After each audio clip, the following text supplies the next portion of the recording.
নমস্কার, আমি দেবজ্যোতি কুচবিহার থেকে। আর আপনারা দেখছেন রান্তুর ছাদ বাগান।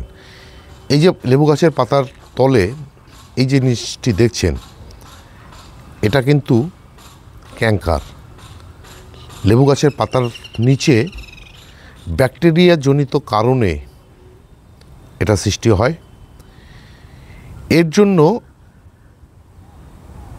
ব্যাকটেরিয়াসাইড সঙ্গে কন্ট্যাক্ট ফাঙ্গিসাইড যদি স্প্রে করে দেওয়া যায়, তাহলে কিন্তু এই যে রোগ, ক্যাঙ্কার রোগ, যা দীর্ঘদিন পাতার মধ্যে হতে থাকলে পাতা হলুদ হয়ে যাবে, গাছ ঝিমিয়ে পড়বে। এবার আপনাদেরকে আমি দেখাবো শুটি মোল্ড কী জিনিস। এই যে দেখুন, জবা গাছের পাতার মধ্যে এই যে কালো কালো যে সমস্ত দাগগুলো, এই সমস্ত দাগগুলোকেই বলা হয় শুটি মোল্ড। এই শুটি মোল্ড কী করে তৈরি হয়? শুটি মোল্ড হচ্ছে এক ধরনের ফাঙ্গাস,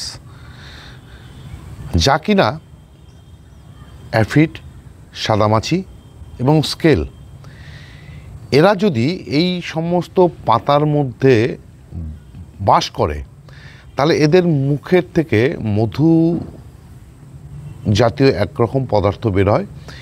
এই পদার্থই জমে কিন্তু পাতার উপরে এই যে কালো কালো ছোপ ছোপ দেখা যায়। এসব জিনিস যদি শ্যাম্পু জল দিয়ে ধুয়ে পরিষ্কার করে দিলেই এসব উঠে যায়। এর জন্য কি করতে হয়? অ্যাফিডস, সাদামাছি, স্কেল যেন গাছগুলোতে বাসা বাঁধতে না পারে, তার জন্যই সাদামাছির জন্য পেগাসাস এবং অ্যাফিডস বা স্কেলের জন্য টাপগর বা প্রোফেক্স সুপার যদি স্প্রে করা যায় নিয়মিতভাবে, তাহলে এইসব পোকামাকড় কিন্তু এই পাতায় বাসা বাঁধতে পারে না।